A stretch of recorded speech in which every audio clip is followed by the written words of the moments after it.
선생님 남편분, 사실은 대한민국 10대 재벌가의 장남이셨습니다. 세상에. 변호사의 말이 귀에 들어오는 순간 세상이 멈춘 것 같았습니다. 손에 들린 서류가 후들후들 떨렸죠.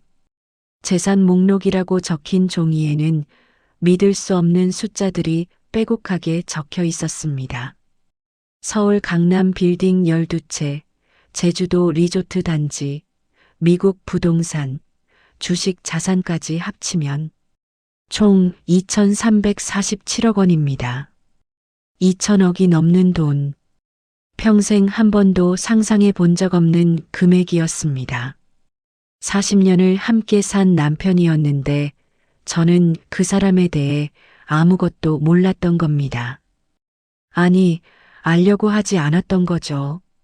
변호사 사무실을 나와 거리를 걷는데 다리에 힘이 풀렸습니다. 가로수 벤치에 주저앉았죠.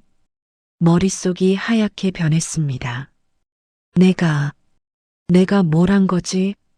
40년 동안 저는 그 사람을 무시했습니다. 쓸모없다고, 무능하다고, 돈도 못 버는 한심한 남자라고 업신여겼죠. 시댁 식구들도, 친정 식구들도, 심지어 제 자식들까지도 아버지를 무시했습니다. 그런데 그 모든 게 거짓말이었다는 겁니다. 남편은 재벌이었습니다. 아무 말 없이 참고 견디며 저를 지켜봐 주던 사람이었습니다. 그리고 이제 그 사람은 없습니다. 일주일 전에 세상을 떠났으니까요. 제 손으로 그 사람의 마지막을 더럽혔습니다. 가슴이 찢어질 것 같았습니다. 손등으로 눈물을 닦았지만 계속해서 눈물이 흘러내렸죠. 행인들이 저를 쳐다봤지만 신경 쓰이지 않았습니다. 미안해요, 여보. 정말 미안해요. 하지만 이제 와서 후회해도 소용없었습니다. 그 사람은 이미 떠났으니까요. 이 이야기가 마음에 드신다면 어디서 듣고 계신지 소중한 댓글 남겨주세요. 아직 구독 안 하셨다면 구독과 좋아요 한 번씩 부탁드립니다. 여러분의 관심이 더 좋은 이야기를 만드는 힘이 됩니다. 40년 전으로 돌아가 보겠습니다. 1985년 봄이었습니다. 저 김미수는 25살이었고 동네에서 꽤 미인으로 소문난 처녀였죠. 중매로 만난 남자는 박정호였습니다. 30살, 키가 크고 얼굴은 준수했지만 그게 전부였습니다. 무슨 일 하세요? 첫 만남에서 제가 물었습니다. 지금은 이것저것 합니다. 애매한 대답이었죠. 중매쟁이 아주머니가 거들었습니다. 성실한 청년이에요. 돈은 좀 없어도 사람이 참 착해요. 돈이 없다는 말에 가슴이 철렁했습니다. 하지만 집안에서 결혼을 재촉했습니다. 25이면 늦은 나이라고, 더 기다리면 시집도 못 간다고요. 결혼식 날 식장에 온 남편 쪽 하객은 고작 대여섯 명이었습니다. 부모님도 안 오셨어요. 부모님은요? 제가 물었습니다. 안 계십니다. 그렇게 짧게 대답하고 말았죠. 친정 어머니가 걱정스러운 얼굴로 저를 보았습니다. 미순아, 그래도 사람이 착해 보이니까 잘 살아라. 결혼식을 올리고 신혼집으로 들어갔습니다. 반지하 방 하나짜리 집이었죠. 곰팡이 냄새가 났고 창문으로는 사람들의 발만 보였습니다. 눈물이 났습니다. 내가 왜 이런 데서 살아야 하지? 남편은 미안하다는 듯이 말했습니다. 미안해요. 조금만 참아요. 제가 열심히 일해서 좋은 집으로 옮겨드릴게요. 하지만 그 약속은 지켜지지 않았습니다. 아니, 제가 그렇게 생각했던 거였죠. 1년이 지나고 2년이 지나도 우리 형편은 나아지지 않았습니다. 남편은 매일 아침 일찍 나가서 밤늦게 들어왔습니다. 오늘은 뭐 했어요? 제가 물으면 항상 똑같은 대답이었죠. 일했어요. 무슨 일인데 돈은 이것밖에 못 벌어요? 목소리가 날카로워졌습니다. 남편은 아무 말도 하지 않았습니다. 그저 미안하다는 표정으로 고개만 숙였죠. 그 모습이 한심해 보였습니다. 아이가 태어났습니다. 아들이었어요. 출산 비용도 남편이 어디선가 빌려온 돈으로 겨우 해결했습니다. 산후조리원은 꿈도 못 꿨죠. 친정 어머니가 와서 돌봐주셨지만 어머니의 한숨소리가 매일 들렸습니다. 에고, 우리 미순이가 고생이다. 왜 하필 저런 남자를 만났을까? 그 말을 들을 때마다 남편을 원망했습니다. 다른 사람들은 다 잘 사는데 왜 나만 이래야 하지? 10년이 흘렀습니다. 여전히 우리는 가난했습니다. 아이는 둘이 되었고 저는 파출을 나가기 시작했습니다. 남편 혼자 버는 돈으로는 도저히 살 수 없었거든요. 다른 집 청소를 하러 가면 그 집 안주인들이 저를 동정 어린 눈으로 바라봤습니다. 남편분은 뭐 하세요? 이것저것 합니다. 남편처럼 저도 애매하게 대답했습니다. 사실 저도 남편이 정확히 뭘 하는지 몰랐거든요. 그냥 일용직 노동을 하거나 공사판을 전전하는 줄 알았습니다. 부끄러웠습니다. 동창회에도 나가지 못했습니다. 친구들은 다들 잘 사는 남편을 만나 여유 있게 사는데 저만 파출부로 근근히 사는 게 창피했거든요. 20년이 흘렀습니다. 아이들은 중학생, 고등학생이 되었습니다. 교육비가 많이 들었죠. 남편에게 소리를 질렀습니다. 도대체 당신은 뭐 하는 사람이에요? 평생 이렇게 살 거예요? 남편은 여전히 아무 말도 하지 않았습니다. 그저 미안해요라는 말만 되풀이했죠. 그게 더 화가 났습니다. 30년이 흘렀습니다. 아이들은 대학을 졸업하고 취직을 했습니다. 저는 60이 넘었고 남편은 65이 되었습니다. 그동안 우리는 여전히 그 반지하 집에 살고 있었습니다. 40년을 살았는데 아무것도 변하지 않았죠. 어느 날 남편이 말했습니다. 여보, 이제 좀 쉬어도 되지 않을까요? 고생 많이 했잖아요. 피식 웃음이 나왔습니다. 쉬라고요? 당신이 돈을 벌어야 제가 쉬죠. 국민연금도 얼마 안 나오는데 뭘 믿고 쉬어요? 남편은 슬픈 얼굴로 저를 바라봤습니다. 그래도 고마워요. 평생 옆에 있어줘서 고맙긴요. 팔자가 기구에서 못 떠난 거죠. 그렇게 쏘아붙였습니다. 남편은 더 이상 아무 말도 하지 않았습니다. 그때는 몰랐습니다. 그게 남편이 제게 마지막으로 건넨 고마움의 말이 될 줄은요. 남편에 대한 무시는 저만 한 게 아니었습니다. 시댁 식구들도 마찬가지였죠.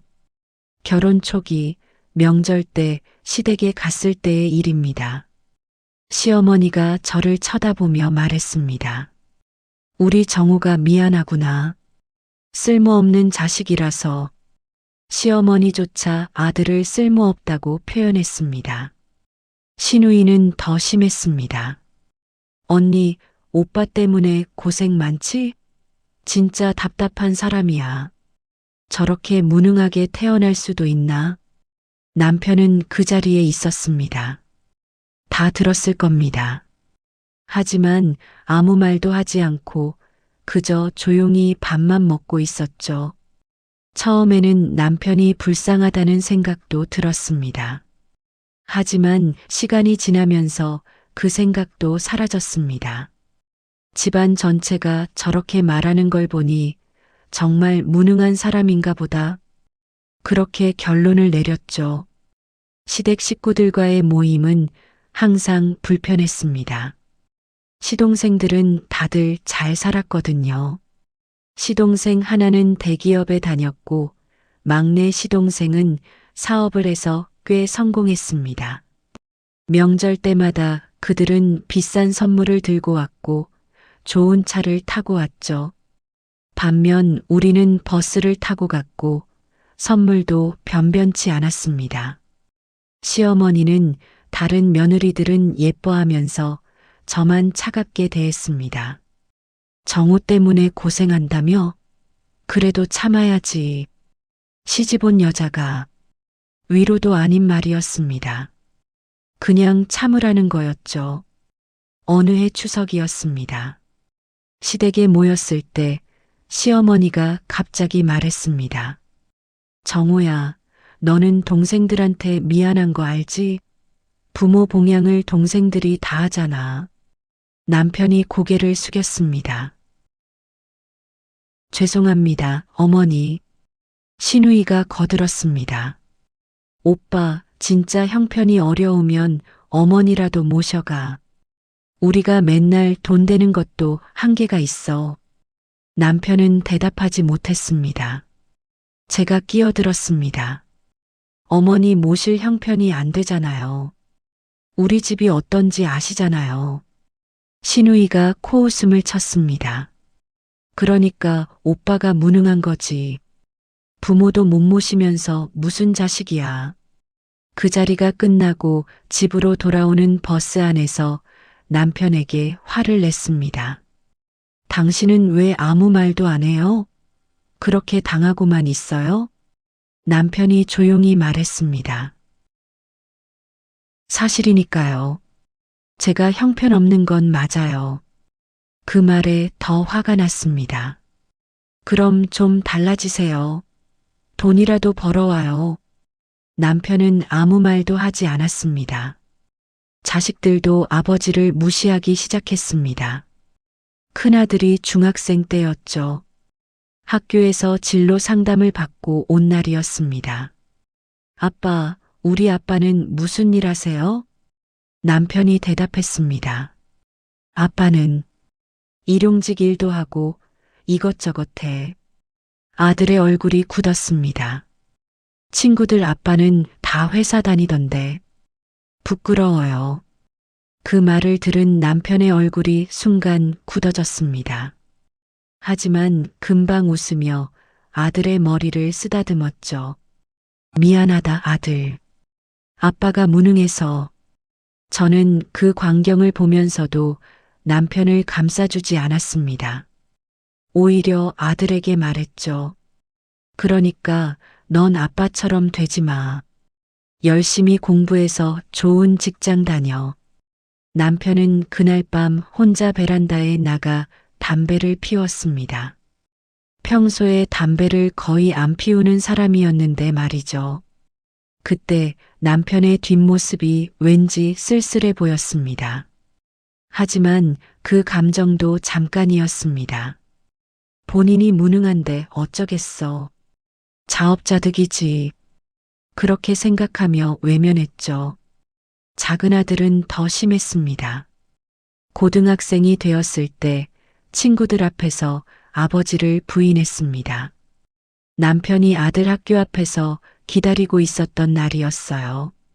비가 와서 우산을 갖다 주려고 갔었죠. 아들이 친구들과 함께 나오다가 아버지를 봤습니다.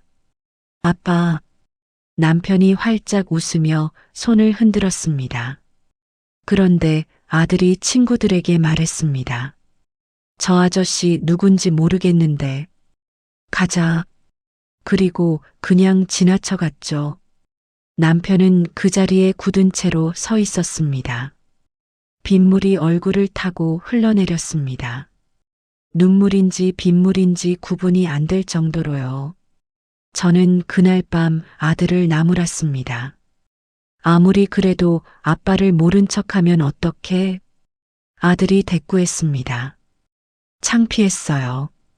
친구들 아빠는 다 멀쩡한 직장 다니는데 우리 아빠만 저런 옷 입고 부끄러워 죽는 줄 알았어요.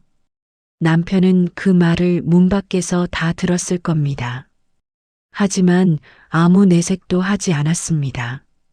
다음 날도 그 다음 날도 평소처럼 아이들에게 잘해줬죠. 이상했습니다. 그렇게 무시당하고 외면당하는데도 남편은 변하지 않았습니다. 여전히 조용하고 여전히 참을성 있고 여전히 가족을 위하는 사람이었죠. 그때는 그게 당연한 줄 알았습니다. 가장이니까, 아버지니까, 남편이니까 그래야 하는 줄 알았죠. 하지만 지금 생각하면 그게 아니었습니다. 남편은 모든 걸 알고 있었던 겁니다. 자기가 왜 이런 대우를 받아야 하는지, 왜 참아야 하는지를요. 저는 그걸 너무 늦게 깨달았습니다.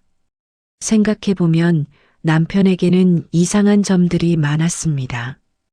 당시에는 무심코 지나쳤던 일들이었죠. 첫 번째, 남편은 가끔 정체를 알 수 없는 전화를 받았습니다. 휴대폰이 울리면 황급히 베란다나 화장실로 가서 받곤 했죠. 여보세요. 네, 알겠습니다. 아니, 괜찮습니다. 항상 짧고 조심스러운 목소리였습니다. 누구한테 온 전화예요? 제가 물으면 대답은 한결같았죠. 일 관계자요. 더 이상 묻지 않았습니다. 어차피 돈도 못 버는 사람이 무슨 일을 한다고 관심도 없었거든요. 두 번째, 남편은 절대 병원에 가지 않았습니다. 감기에 걸려도 다쳐도 집에서 혼자 버텼죠. 한 번은 공사장에서 손을 다쳐서 피를 흘리며 돌아온 적이 있었습니다. 병원 가야 되는 거 아니에요? 피가 많이 나는데. 제가 걱정스럽게 말했습니다. 아니에요. 집에서 소독하면 돼요. 왜요? 병원비가 아까워서요? 그런 것도 있고요. 남편은 그렇게 말하며 스스로 상처를 치료했습니다. 지금 생각하면 이상한 일이었습니다.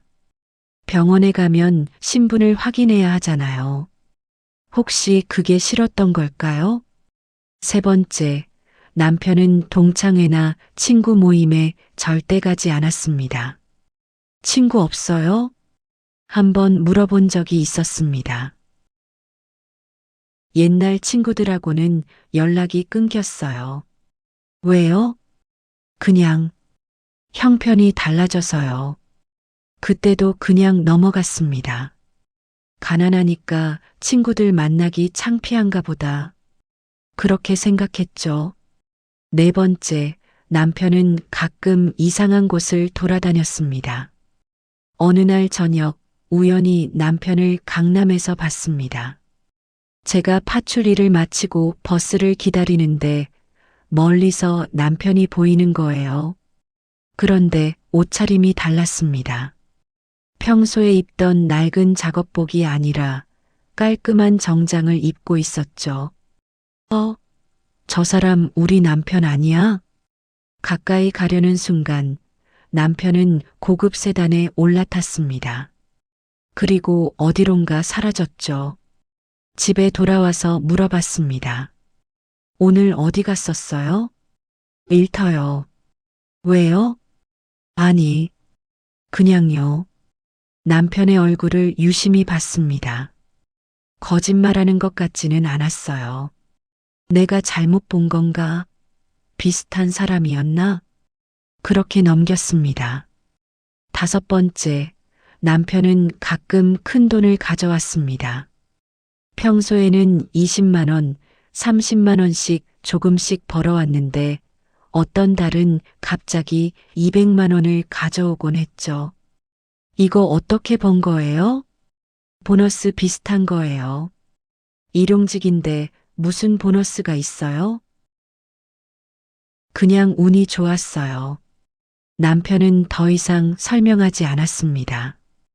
의심스러웠지만 돈이 필요했기 때문에 더 묻지 않았습니다. 6번째, 남편은 절대 자기 이야기를 하지 않았습니다. 40년을 살면서 남편의 과거에 대해 제대로 들은 적이 없었습니다. 부모님 이야기도, 어린 시절 이야기도, 학창 시절 이야기도 하지 않았죠. 부모님은 언제 돌아가셨어요? 한번 물었습니다. 오래전에요. 형제는 없어요? 없어요. 그게 전부였습니다. 더 묻지 않았습니다. 별로 알고 싶지도 않았거든요. 7번째, 남편은 가끔 영어로 통화를 했습니다. 새벽에 화장실에서 소곤소곤 통화하는 소리가 들렸습니다. Yes, I understand. No, it's okay. 유창한 영어였습니다. 아침에 물어봤죠. 당신 영어 할 줄 알았어요? 조금이요. 누구랑 영어로 통화해요? 옛날 지인이에요. 그렇게 간단히 대답하고 말았습니다. 이상하다고 생각했어야 했습니다. 일용직 노동자가 새벽에 영어로 국제 전화를 한다는 게 말이 안 되잖아요. 하지만 그때는 무심코 넘겼습니다. 관심이 없었으니까요. 8번째, 남편은 절대 사진을 찍지 않았습니다. 가족 사진을 찍자고 하면 항상 거부했죠. 왜 안 찍어요? 아이들 추억도 남겨야지. 전 됐어요. 당신들끼리 찍어요.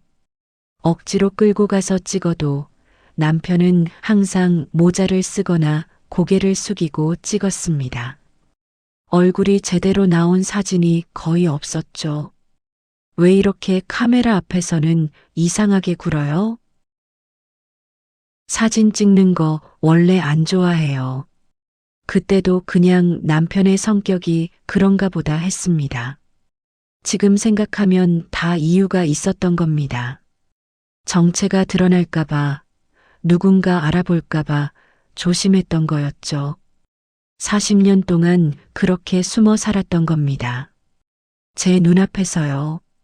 저는 눈앞의 진실을 보지 못했습니다. 아니, 보려고 하지 않았던 거죠. 남편을 사랑하지 않았으니까요. 관심도 없었으니까요. 그저 돈 벌어오는 기계 정도로만 생각했으니까요. 지금 이 모든 것들이 퍼즐처럼 맞춰집니다. 남편은 처음부터 평범한 사람이 아니었습니다. 숨겨야 할 비밀이 있는 사람이었죠. 그 비밀을 지키기 위해 40년을 참고 견딘 겁니다. 저는 그걸 이제야 알게 됐습니다. 너무 늦게요. 남편이 쓰러진 건 작년 겨울이었습니다. 평소처럼 새벽에 일을 나갔다가 저녁에 돌아왔는데 얼굴이 유난히 창백했어요. 어디 아파요? 제가 물었습니다. 아니에요. 그냥 좀 피곤해서요. 남편은 그렇게 말하고 방으로 들어가 버렸죠.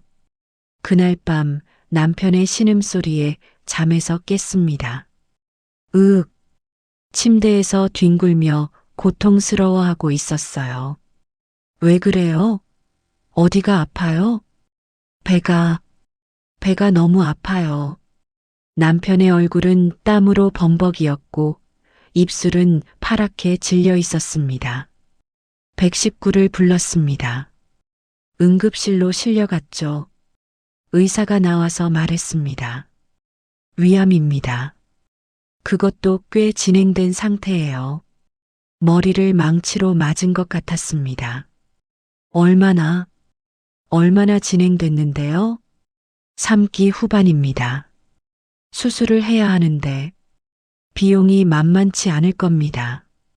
병실로 돌아왔습니다. 남편은 침대에 누워 천장만 바라보고 있었어요. 위암이래요. 수술해야 한대요. 남편이 고개를 저었습니다. 수술 안 할래요. 왜요? 수술해야 살 수 있잖아요. 돈이 너무 많이 들어요. 우리 형편에 화가 났습니다. 그러니까 평소에 돈을 벌어놨어야죠. 이럴 때 쓰려고. 남편은 아무 말도 하지 않았습니다. 그저 미안하다는 표정으로 저를 바라볼 뿐이었죠. 아들들에게 연락했습니다. 아버지가 위암이래. 수술비가 필요해. 큰아들이 말했습니다. 엄마, 저도 애들 학원비 내기 바쁜데 얼마나 필요한데요? 한 3천만 원 정도. 3천? 그렇게 큰 돈은 저도 없어요. 은행 대출 받아보세요. 작은 아들은 더 심했습니다. 아빠가 평생 우리한테 해준 게 뭐 있다고 제가 돈을 내요? 죄송하지만 저도 형편이 어려워요. 전화를 끊고 한참을 멍하니 앉아 있었습니다. 내가 뭘 잘못한 거지? 자식들이 이렇게 매정할 줄은 몰랐습니다. 결국 은행 대출을 받아 수술을 했습니다. 수술은 성공적이었지만 회복이 더디었어요. 남편은 하루하루 말라갔습니다.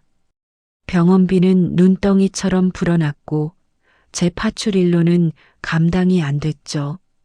병실에서 남편을 돌보는 게 하루 일과가 됐습니다. 죽 먹이고 약 챙겨주고 화장실 가는 것도 도와주고 힘들었습니다. 몸도 힘들었지만 마음이 더 힘들었어요. 왜 나만 이렇게 고생해야 하지? 저 사람이 평생 돈을 벌어왔으면 이런 일이 없었을 텐데 원망스러웠습니다. 어느 날 남편이 제 손을 잡았습니다. 미안해요. 당신한테 이렇게까지 폐를 끼치게 돼서 이제 와서 미안하면 뭐해요. 평생 무능하게 살아놓고 말이 너무 심했다는 걸 알았습니다. 하지만 멈출 수가 없었어요. 당신만 아니었으면 나도 이렇게 고생 안 했을 거예요. 다른 사람이랑 결혼했으면 편하게 살았을 거라고요. 남편의 손에서 힘이 빠졌습니다. 눈에서 눈물이 주르륵 흘러내렸죠. 그래도 고마웠어요. 40년 동안 옆에 있어줘서 고맙긴요. 팔자가 기구해서 못 떠난 거죠. 그날 이후로 남편은 말을 잃었습니다. 의사도 이상하다고 했어요. 신체적으로는 회복되고 있는데 정신적으로 무너진 것 같습니다. 무슨 일 있었나요? 대답할 수 없었습니다. 제가 남편의 정신을 무너뜨린 거니까요. 퇴원을 했지만 남편은 예전 같지 않았습니다. 밥도 잘 안 먹고 말도 거의 하지 않았죠. 그저 창밖만 바라보며 하루를 보냈습니다. 가끔 남편의 눈에서 눈물이 흐르는 걸 봤습니다. 소리 없이 조용히 우는 모습이었죠. 그때는 그냥 자기 처지가 한심해서 우는 줄 알았습니다. 지금 생각하면 그게 아니었어요. 40년을 참고 견뎌온 모든 것들이 무너지는 슬픔이었던 거죠. 사랑했던 사람에게 버림받았다는 절망이었던 겁니다. 저는 그걸 몰랐습니다. 아니, 알려고 하지 않았던 거죠. 남편이 점점 더 쇠약해져 갔습니다. 밥을 먹어도 살이 찌지 않았고 기운도 없었어요. 제발인가 싶어 병원에 갔습니다. 의사가 고개를 저었습니다. 암은 괜찮습니다. 근데 환자분이 살려는 의지가 없어 보여요. 마음이 죽으면 몸도 따라 죽습니다. 그게 무슨 소리예요? 환자분이 뭔가 포기한 것 같아요. 삶에 대한 의지를 잃었다고 할까요? 집으로 돌아오는 길, 남편이 조용히 말했습니다. 미안해요. 집만 되는 것 같아서 대답하지 못했습니다. 뭐라고 말해야 할지 몰랐거든요. 짐이 아니에요라고 말할 수도 없었습니다. 실제로 저는 남편을 짐이라고 생각했으니까요. 그날 밤 남편은 또 조용히 울었습니다. 저는 모른 척 했습니다. 외면하는 게 편했으니까요. 지금 생각하면 그게 제 인생 최대의 죄였습니다. 사랑하는 사람이 눈앞에서 무너지는데 저는 그저 외면만 했던 거죠. 남편이 세상을 떠나기 일주일 전이었습니다. 그날 아침 남편이 제게 말했습니다. 여보, 오늘 같이 산책 좀 할까요? 몇 달 만에 처음으로 남편이 먼저 뭔가를 제안했습니다. 놀랐지만 거절했습니다.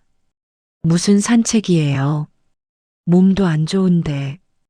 그냥 집에서 쉬어요. 제발이요.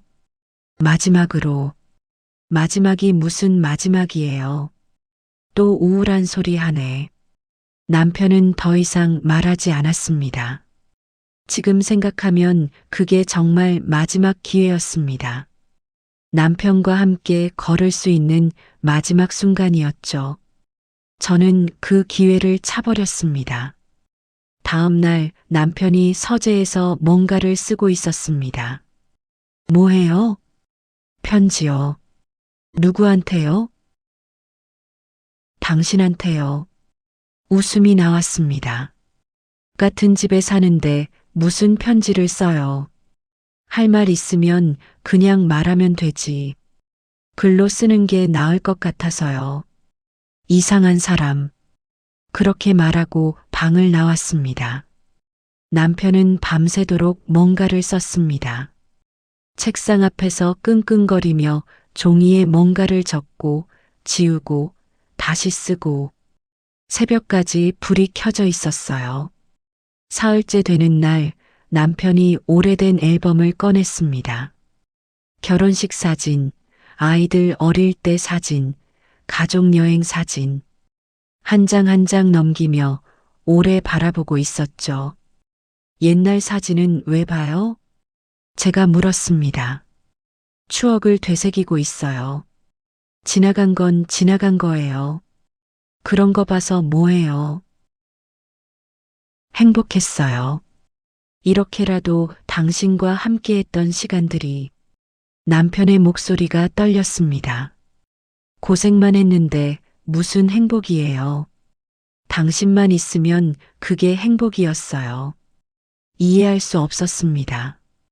평생 무시당하고 천대받았는데 무슨 행복이람? 넷째 날 남편이 옷장을 정리하고 있었습니다. 뭐 하는 거예요? 정리 좀 하려고요. 갑자기 왜? 그냥 깔끔하게 정리하고 싶어서요. 남편은 자기 물건들을 하나하나 정리했습니다. 낡은 옷들, 오래된 책들, 잡동사니들. 모두 박스에 담아 한쪽에 모아뒀죠. 이거 다 버릴 거예요? 아니요. 당신이 나중에 처리하기 편하게요. 무슨 이상한 소리를 하는 거예요? 남편은 대답하지 않았습니다. 그저 슬픈 미소만 지었죠. 다섯째 날 남편이 아들들에게 전화를 걸었습니다. 민수야, 아빠다. 잠깐 시간 내서 집에 좀 올 수 있니? 하지만 큰아들은 바쁘다며 거절했습니다. 아빠, 저 지금 회사에서 프로젝트 중이라 바빠요. 다음에 갈게요. 작은아들도 마찬가지였습니다. 아빠, 저도 일이 있어서 주말에 갈게요. 남편은 전화를 끊고 한참을 멍하니 앉아 있었습니다. 걔들 원래 바빠요. 뭐? 제가 무심코 말했습니다. 그렇겠죠. 남편의 목소리에는 깊은 슬픔이 배어 있었습니다. 여섯째 날 남편이 은행에 다녀왔습니다. 어디 갔다 와요? 볼 일이 있어서요. 무슨 볼일? 그냥이요. 나중에 알고 보니 그날 남편은 유언장을 작성하고 왔던 겁니다. 변호사 사무실에도 들렀었죠. 모든 준비를 마친 거였습니다. 마지막 날 밤이었습니다. 남편이 제 방으로 왔습니다. 미순아. 40년 만에 처음으로 제 이름을 불렀습니다. 왜요? 고마웠어요. 40년 동안 힘들었을 텐데 떠나지 않고 곁에 있어줘서. 뭐라고 대답해야 할지 몰랐습니다. 미안해요. 당신을 힘들게 해서, 당신이 원했던 삶을 못 살게 해서, 지금 왜 이러는 거예요? 그냥 하고 싶은 말이었어요. 남편이 제 손을 잡았습니다. 차갑고 마른 손이었죠. 사랑했어요. 처음 본 순간부터 마지막 순간까지 당신만 사랑했어요. 눈물이 흘러내렸습니다. 남편의 눈에서요. 저는 그 손을 뿌리쳤습니다. 왜 자꾸 이상한 소리를 해요? 무섭게. 미안해요. 남편은 방으로 돌아갔습니다. 그날 밤 남편의 방에서 조용한 흐느낌 소리가 들렸습니다. 하지만 저는 모른 척 했습니다. 다음 날 아침 남편은 눈을 뜨지 못했습니다. 심장마비였습니다. 의사는 말했습니다. 마음이 먼저 죽었습니다. 그래서 몸도 따라 죽은 거예요. 그제야 깨달았습니다. 남편은 지난 일주일 동안 작별 인사를 하고 있었던 거라는 거요. 마지막으로 사랑한다고, 고맙다고, 미안하다고 말하려고 했던 거였죠. 저는 그 모든 걸 외면했습니다. 차갑게 거절했고, 무시했고, 귀찮아했습니다. 그게 제가 남편에게 해준 마지막이었습니다. 영원히 후회할 마지막이었죠. 남편이 쓰러진 그날 새벽을 지금도 생생히 기억합니다. 평소보다 일찍 잠에서 깼습니다. 왠지 모를 불안감 때문이었죠. 남편 방으로 갔습니다. 문을 열자 남편이 침대에 누워 천장을 바라보고 있었어요. 왜 안 주무세요? 남편이 고개를 돌려 저를 봤습니다. 눈빛이 이상했어요. 평소와 달리 뭔가 결연한 빛이 서려 있었습니다. 미순아, 이리 좀 와요. 남편이 침대 옆을 가리켰습니다. 주저하다가 침대 옆에 앉았죠. 갑자기 왜 그래요? 할 말이 있어요. 뭔데요? 남편이 천천히 입을 열었습니다. 사실은 내가 당신한테 숨긴 게 있어요. 심장이 쿵 내려앉았습니다. 뭐지? 바람이라도 폈나? 아니면 빚이 있나? 온갖 나쁜 생각들이 머릿속을 스쳤죠. 내 본명은 박정우가 아니에요. 예, 본명은 박재현이에요. 박정우는 가명이고요. 이해가 되지 않았습니다. 무슨 소리예요? 왜 가명을 써요? 숨어 살아야 했으니까요. 대체 무슨... 남편이 손을 들어 제 말을 막았습니다. 끝까지 들어요. 이제 다 말할게요. 숨을 크게 들이쉬고 남편이 말을 이었습니다. 나는 재벌가의 장남이었어요. 뭐라고요? 대한민국 10대 재벌 중 하나인 대양그룹. 거기 장남이었어요. 말문이 막혔습니다. 농담인 줄 알았죠. 무슨 헛소리. 헛소리가 아니에요. 진짜예요. 남편의 눈빛은 진지했습니다. 거짓말하는 사람의 눈이 아니었어요. 30년 전 나는 그 집을 떠났어요. 모든 걸 버리고요. 왜요? 왜 재벌을 버려요? 사랑하는 사람과 함께하고 싶어서요. 남편의 눈이 저를 바라봤습니다. 당신이요. 당신과 함께하고 싶었어요. 머리가 하얗게 변했습니다. 무슨 말도 안 되는. 우리 가문은 정략 결혼만 해요. 사랑 같은 건 없어요. 그냥 돈과 권력을 위해 결합하는 거죠. 남편이 손을 뻗어 제 뺨을 쓰다듬었습니다. 나는 당신을 처음 봤을 때부터 사랑에 빠졌어요. 시장에서 채소 파는 당신을요. 시장에서요? 그래요. 중매로 만나기 1년 전에 이미 봤어요. 당신이 토마토를 팔고 있었죠.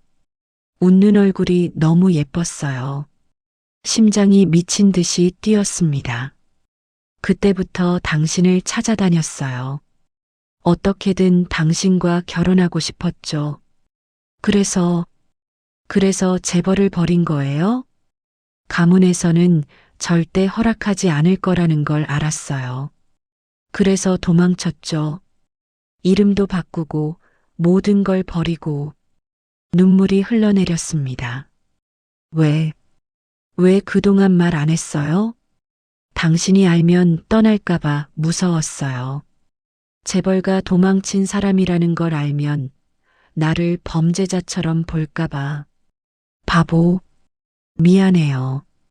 당신한테 좋은 삶을 못 살게 해서, 가난하게 살게 해서 남편의 목소리가 떨렸습니다.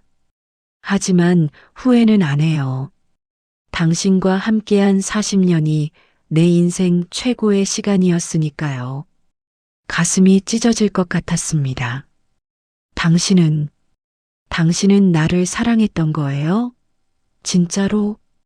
처음부터 끝까지요. 단 한순간도 당신 아닌 사람을 생각한 적 없어요. 그런데 나는 당신을 그렇게 무시하고, 괜찮아요. 당신 옆에 있는 것만으로 충분했어요. 남편이 제 손을 꼭 잡았습니다. 고마웠어요. 떠나지 않고 곁에 있어줘서 미안해요. 정말 미안해요. 처음으로 진심으로 사과했습니다. 40년 만에요. 사랑해요, 미순아. 다음 생에 다시 만나면 그때는 당신을 정말 행복하게 해줄게요. 싫어요. 지금 가면 안 돼요. 이제 알았는데 책상 서랍에 편지가 있어요. 나중에 읽어줘요. 안 돼요. 제발. 남편이 눈을 감았습니다. 평화로운 얼굴이었죠. 마치 오랜 여행을 끝내고 집에 돌아온 사람처럼요. 여보, 여보. 흔들어 봤지만 대답이 없었습니다. 119에 전화를 걸었지만 이미 늦었습니다. 남편은 제 품에서 조용히 숨을 거뒀습니다. 마지막 고백을 남기고요. 저는 남편의 시신을 안고 하염없이 울었습니다. 40년 만에 처음으로 남편을 진심으로 사랑한다고 느꼈습니다. 하지만 이미 늦었습니다. 너무 늦어버렸죠. 장례식장은 텅 비어 있었습니다. 영정사진 속 남편은 환하게 웃고 있었지만 그 앞에 앉은 조문객은 거의 없었죠. 아들 둘이 왔고 친척 몇몇이 왔습니다. 그게 전부였어요. 엄마, 아빠, 친구들은 안 와요? 큰아들이 물었습니다. 친구가 없었어. 사실이었습니다. 남편은 40년 동안 친구 한 명 없이 살았었으니까요. 조문객이 적어서 장례식장은 더욱 을씨년스러웠습니다. 빈 의자들만 남편의 외로웠던 삶을 증명하고 있었죠. 작은 아들이 짜증스럽게 말했습니다. 에이, 장례식 비용만 나가네. 조의금도 별로 없을 거고. 그 말을 듣고 화가 났습니다. 네 아버지 장례식인데 그게 할 소리냐? 사실이잖아요. 평생 돈도 못 벌고 이렇게 조용히 가시네. 가슴이 무너졌습니다. 자식들조차 아버지를 그렇게 생각하고 있었던 거죠. 밤이 되자 사람들은 다 돌아갔습니다. 저 혼자 영정 앞에 남았어요. 사진 속 남편을 바라봤습니다. 여보, 미안해요. 진짜 미안해요. 눈물이 멈추지 않았습니다. 책상 서랍에 있다던 편지가 생각났습니다. 집으로 가서 서랍을 열었죠. 봉투 하나가 놓여 있었습니다. 사랑하는 아내 미순에게라고 적혀 있었어요. 떨리는 손으로 편지를 꺼냈습니다. 남편의 글씨였습니다. 정성스럽게 한 글자 한 글자 꾹꾹 눌러 쓴 글씨였죠. 미순아, 이 편지를 읽을 때쯤이면 나는 이미 당신 곁에 없겠지. 40년 동안 말하지 못했던 것들을 이제야 글로 남긴다. 나는 당신을 정말 사랑했어. 처음 본 순간부터 마지막까지 단 한순간도 변한 적 없어. 당신이 나를 무시해도 천대해도 사랑하지 않아도 나는 그저 당신 옆에 있는 것만으로 행복했어. 미안해. 좋은 삶을 못 살게 해서 당신이 원했던 풍족한 삶을 못 줘서. 하지만 알아줘. 내가 가난하게 산 건 능력이 없어서가 아니야. 당신과 평범하게 살고 싶어서였어. 재벌가의 삶은 차갑고 잔인해. 거기엔 사랑이 없어. 오직 이익과 계산만 있지. 나는 그런 삶이 싫었어. 그래서 모든 걸 버리고 당신을 선택한 거야. 후회하지 않아. 비록 당신은 나를 사랑하지 않았지만 나는 당신을 사랑할 수 있어서 행복했어. 고마워. 40년 동안 곁에 있어줘서 그것만으로도 내 인생은 충분히 가치 있었어. 책상 맨 아래 서랍에 서류들이 있어. 변호사 연락처도 있어. 모든 게 당신 앞으로 되어 있으니 걱정 마. 사랑해, 미순아. 다음 생에 또 만나자. 그때는 내가 더 잘할게. 영원히 당신을 사랑하는 당신의 남편 정호가. 편지를 읽고 바닥에 주저앉았습니다. 미안해. 미안해요. 여보. 온몸이 떨렸습니다. 가슴이 찢어지는 것 같았죠. 40년 동안 남편은 혼자 사랑했던 겁니다. 대가를 바라지 않고 보답을 기대하지 않고 그저 제 곁에 있는 것만으로 행복했던 거였죠. 저는 그런 남편을 평생 무시했습니다. 천대했고 업신여겼고 사랑하지 않았습니다. 이제야 깨달았습니다. 제가 얼마나 큰 사랑을 받았는지를요. 그 사랑이 얼마나 순수하고 아름다웠는지를요. 하지만 이미 늦었습니다. 그 사람은 없습니다. 영원히 돌아오지 않을 겁니다. 저는 그날 밤 편지를 가슴에 안고 하염없이 울었습니다. 40년 만에 처음으로 진심으로 남편을 그리워하며 장례식이 끝나고 3일장을 치렀습니다. 집으로 돌아온 날 초인종이 울렸습니다. 문을 열자 정장 차림의 중년 남성이 서 있었죠. 김미순 여사님 댁이 맞습니까? 네, 그런데 누구세요? 법무법인 정도의 변호사 이정민입니다. 명함을 건넸습니다. 무슨 일로 오셨는데요? 고 박정호, 아니 박재현 회장님의 유언 집행건으로 왔습니다. 박재현이라는 이름에 가슴이 철렁했습니다. 남편의 본명이었죠. 들어오세요. 변호사를 거실로 안내했습니다. 변호사는 가방에서 서류 뭉치를 꺼냈어요. 먼저 신원 확인을 하겠습니다. 신분증 보여주시겠습니까? 신분증을 건넸습니다. 변호사가 서류와 대조하더니 고개를 끄덕였죠. 확인됐습니다. 본론으로 들어가겠습니다. 변호사가 서류를 펼쳤습니다. 박재현 회장님께서 돌아가시기 전에 유언장을 작성하셨습니다. 모든 재산을 여사님께 상속한다는 내용입니다. 재산이요? 웃음이 나올 뻔했습니다. 남편에게 무슨 재산이 있겠어요? 네. 먼저 부동산 목록입니다. 변호사가 첫 번째 서류를 보여줬습니다. 서울 강남구 역삼동 빌딩 1동, 서초구 서초동 빌딩 1동, 송파구 잠실동 상가 건물 1동. 잠깐만요. 뭐라고요? 강남 소재 상업용 빌딩 12채가 회장님 명의로 되어 있습니다. 머리가 띵해졌습니다. 그게 무슨 시가총액 약 1200억 원 상당입니다. 1200억? 목소리가 나오지 않았습니다.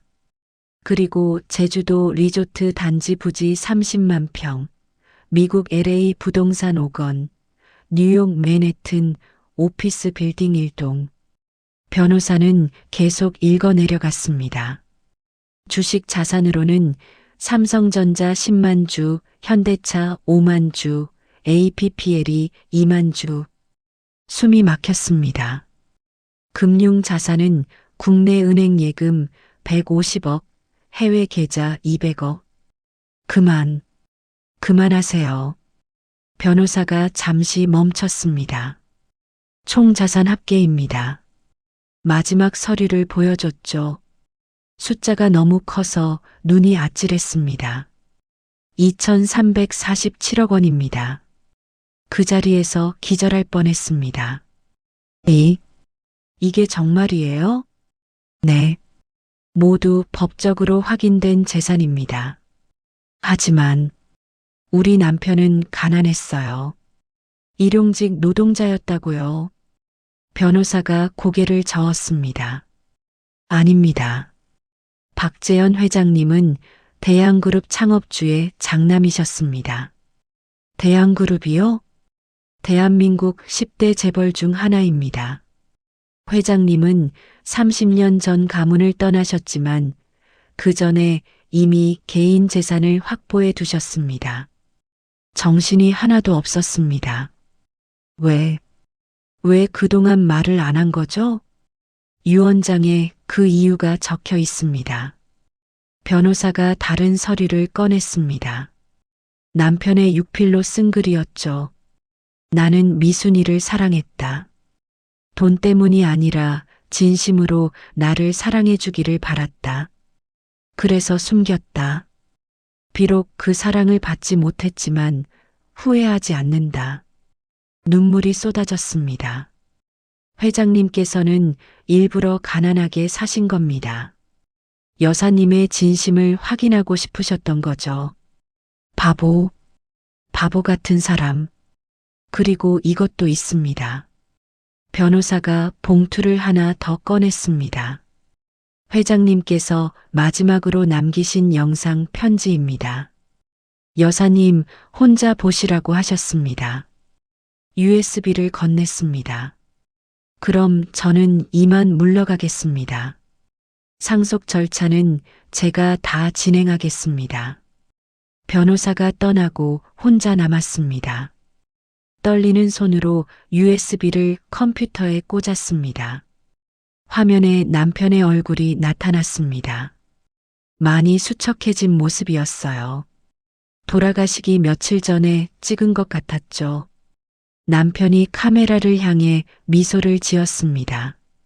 미순아, 이 영상을 보고 있다는 건 내가 이미 떠났다는 뜻이겠지.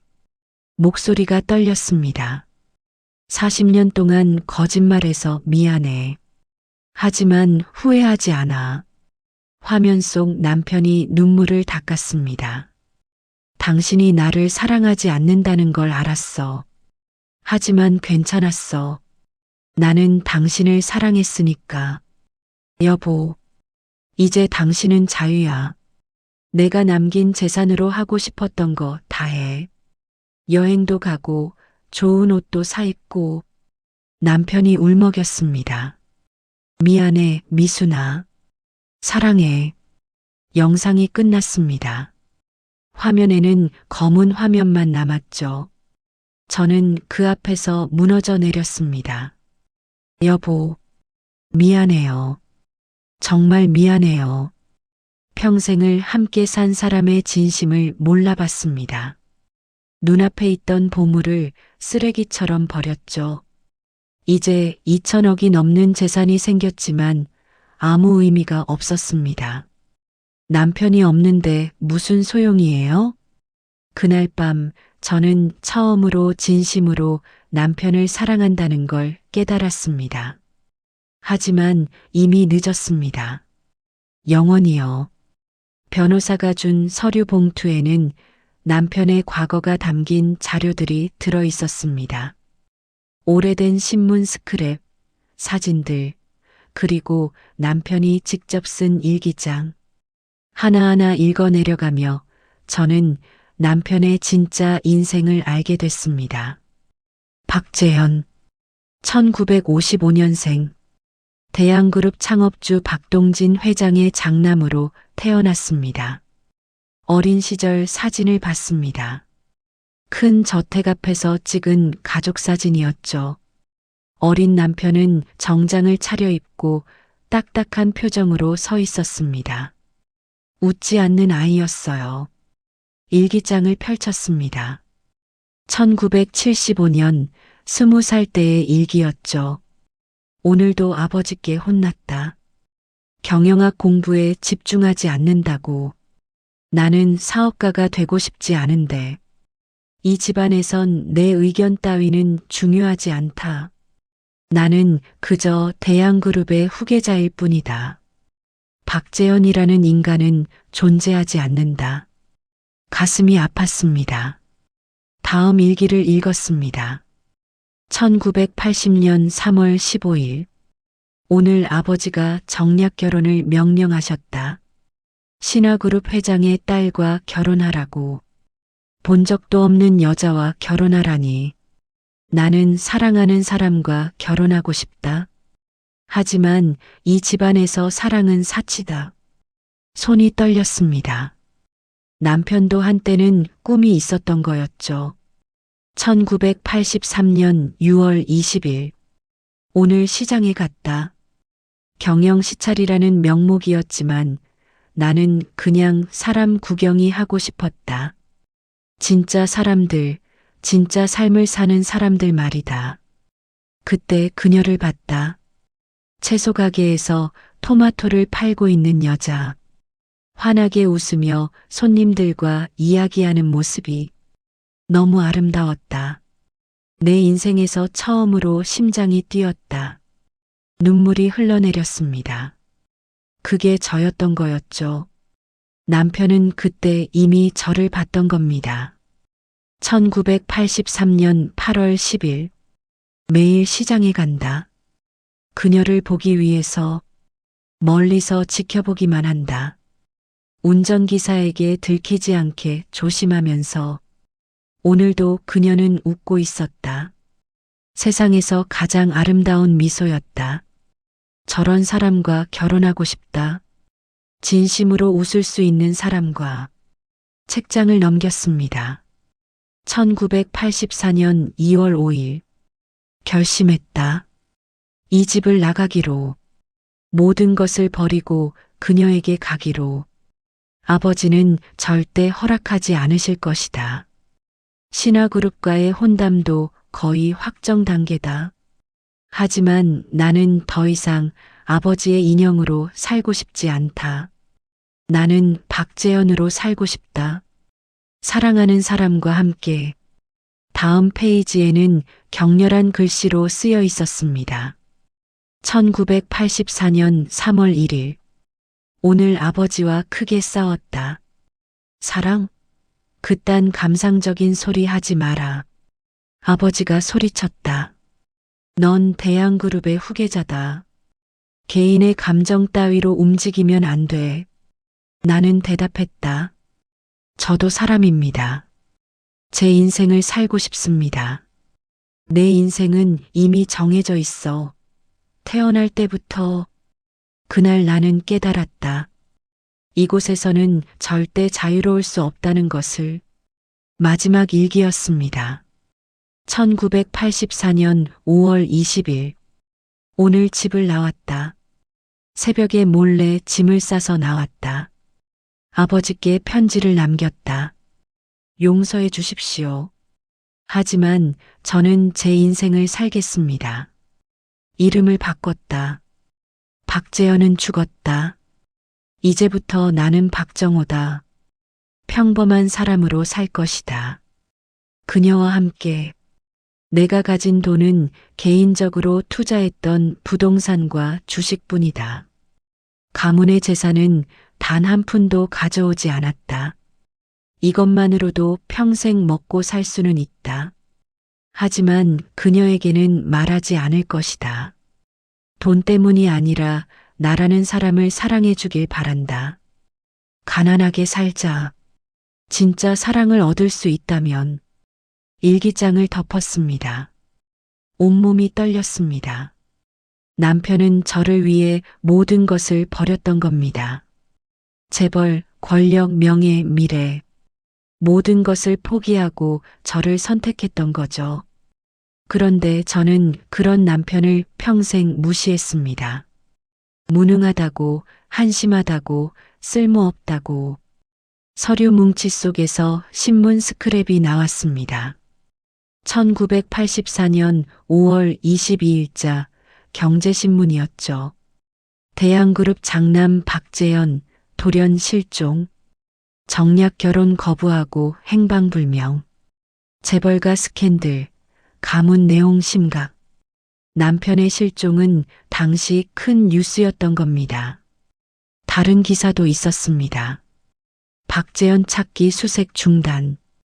대양그룹 차남을 후계자로 지명. 박재현 법적으로 사망 처리. 남편은 법적으로 죽은 사람이 됐던 거였죠. 그래서 숨어 살아야 했던 겁니다. 마지막 서류를 펼쳤습니다. 남편이 죽기 일주일 전에 쓴 편지였습니다. 미순에게 40년이 지났다. 나는 한 번도 후회하지 않았다. 당신을 선택한 것을, 모든 것을 버린 것을, 사람들은 내가 미쳤다고 했을 것이다. 재벌을 버리고 가난하게 산다고. 하지만 나는 행복했다. 당신 옆에서 잠들고 당신 얼굴을 보며 일어나는 것. 그것만으로 충분했다. 비록 당신은 나를 사랑하지 않았지만 나는 당신을 사랑할 수 있었다.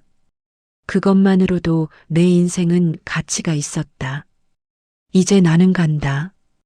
후회 없이 평화롭게 당신을 사랑했던 사람으로서. 고맙다 미순아. 당신과 함께한 40년이 내 인생 전부였다. 편지를 읽고 바닥에 무너져 내렸습니다. 여보, 미안해요. 정말 미안해요. 남편은 저를 위해 천국을 버리고 지옥을 선택했던 겁니다. 그런데 저는 그 사랑을 몰라봤습니다. 가장 위대한 사랑을 가장 값싼 것으로 취급했던 거죠. 돌이킬 수 없습니다. 영원히요. 남편의 장례식 일주일 후 예상치 못한 방문객이 찾아왔습니다. 고급 세단 세대가 우리 집 앞에 섰죠. 검은 정장을 입은 사람들이 내렸습니다. 맨 앞에 있던 노인이 천천히 걸어왔어요. 팔수는 넘어 보이는 나이였지만 눈빛은 날카로웠습니다. 김미순 여사시죠? 네. 누구신데요? 대양그룹 명예회장 박동진입니다. 숨이 멎었습니다. 남편의 아버지였던 겁니다. 들어가도 되겠습니까? 떨리는 손으로 문을 열었습니다. 박 회장은 거실을 둘러봤습니다. 낡은 소파, 오래된 TV, 작은 식탁. 여기서 우리 재현이가 40년을 살았단 말입니까? 목소리가 떨렸습니다. 앉으세요. 박 회장이 소파에 앉았습니다. 수행원들은 밖에서 대기했죠. 한참을 말없이 앉아 있다가 박 회장이 입을 열었습니다. 아들을 만나러 왔습니다. 늦었지만 돌아가셨습니다. 일주일 전에요. 박 회장의 얼굴이 굳었습니다. 손이 떨리기 시작했죠. 그럴 줄 알았습니다. 사람을 시켜 알아봤거든요. 그래서 늦었다는 걸 알면서도 왔습니다. 무슨 일로 오신 거죠? 박 회장이 가방에서 낡은 편지 한 통을 꺼냈습니다. 40년 전에 재현이가 남긴 편지입니다. 펼쳐서 보여줬어요. 남편의 젊은 시절 글씨였습니다. 아버지께 용서해 주십시오. 불효자가 되는 것을 알면서도 저는 제 인생을 살고 싶습니다. 아버지께서 원하시는 후계자는 될 수 없습니다. 저는 그저 한 사람의 남자로, 한 사람의 인간으로 살고 싶습니다. 사랑하는 사람과 함께 가문의 재산은 단 한 푼도 가져가지 않겠습니다. 제 힘으로 번 돈만 가지고 갑니다. 부디 건강하십시오. 죄송합니다. 불효자 재현 올림.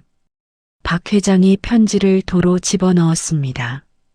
이 편지를 받고 너무 화가 났습니다. 배신감이 들었죠. 손수건으로 눈가를 닦았습니다. 그래서 아들을 찾지 않았습니다. 의도적으로 외면했죠. 돌아오고 싶으면 돌아오겠지 생각했습니다. 하지만 안 돌아왔습니다. 아들은 끝까지 자기 선택을 지켰죠. 박 회장의 목소리가 떨렸습니다. 10년이 지나고 20년이 지나고 점점 후회가 되기 시작했습니다. 30년째 되던 해 사람을 시켜 아들을 찾았습니다. 그때 알았죠. 아들이 이런 곳에서 이렇게 살고 있다는 것을. 박 회장이 거실을 둘러봤습니다. 충격이었습니다. 내 아들이 이렇게 가난하게 산다는 게, 그것도 평생을. 왜 찾아오지 않으셨어요? 그때 자존심 때문이었습니다. 내가 먼저 찾아가면 진다는 생각이었죠. 어리석은 자존심이었습니다. 박 회장이 고개를 숙였습니다. 그렇게 또 10년을 보냈습니다. 매번 내일 가야지 하면서도 가지 못했죠. 그리고 이번 달에 아들이 위암 말기라는 정보를 입수했습니다. 그제야 정신이 번쩍 들었죠. 급하게 준비해서 일주일 전에 찾아왔습니다. 하지만 목이 메었습니다. 이미 돌아가신 후였습니다. 단 일주일 차이로 박 회장이 울기 시작했습니다. 80평생을 살아온 노인이 아이처럼 흐느껴 울었죠. 미안하다. 재현아. 아버지가 미안하다. 가슴이 아팠습니다. 40년 동안 한 번도 찾아보지 않은 제가 무슨 자격으로 아버지라고 할 수 있겠습니까? 한참을 우시더니 박 회장이 말했습니다. 아들 산소가 어디입니까? 절이라도 하고 싶습니다. 화장했습니다. 유골은 바다에 뿌렸고요. 그마저도 못하는군요. 박 회장이 일어섰습니다. 마지막으로 부탁이 있습니다. 뭔데요? 아들의 방을 보고 싶습니다. 40년 동안 어떻게 살았는지 남편의 방으로 안내했습니다. 박 회장은 방 안을 천천히 둘러봤습니다. 낡은 옷장, 작은 책상, 오래된 침대. 책상 위에는 남편이 쓰던 안경이 놓여 있었어요. 박 회장이 그 안경을 집어들었습니다. 이것이 내 아들이 쓰던 안경이군요. 옷장을 열었습니다. 해진 셔츠, 낡은 바지들. 이런 옷을 입고 살았단 말입니까? 내 아들이. 무릎을 꿇고 주저앉았습니다. 미안하다. 재현아. 아버지가 너무 늦었구나. 그날 박 회장은 2시간 동안 남편의 방에 있었습니다. 떠나기 전에 저에게 말했습니다. 아들이 당신을 사랑했다는 걸 압니다. 사람을 시켜 알아봤거든요. 40년 동안 단 한 번도 다른 여자를 본 적 없다고 하더군요. 오직 당신만. 아들을 잘 돌봐줘서 고맙습니다. 비록 가난했어도 아들은 사랑하는 사람 곁에서 행복했을 겁니다. 그게 제 유일한 위로입니다. 박 회장이 떠난 후 저는 남편의 방에 혼자 남았습니다. 남편의 안경을 집어들었죠. 여보, 당신 아버지가 다녀가셨어요. 40년 만에요. 너무 늦게. 안경을 가슴에 안고 울었습니다. 남편은 끝까지 아버지를 만나지 못했습니다. 용서도 화해도 못한 채로요. 모든 것이 너무 늦었습니다. 아들들에게 연락했습니다. 집으로 좀 와라. 할 얘기가 있다. 큰아들 민수가 먼저 도착했습니다. 엄마, 무슨 일이에요? 바쁜데. 앉아라. 중요한 얘기야. 작은아들 민호도 도착했죠. 형도 왔네? 뭔데 이렇게 급하게 불러요? 두 아들을 소파에 앉혔습니다. 너희 아버지에 대해서 말할 게 있다. 아버지요? 또 무슨?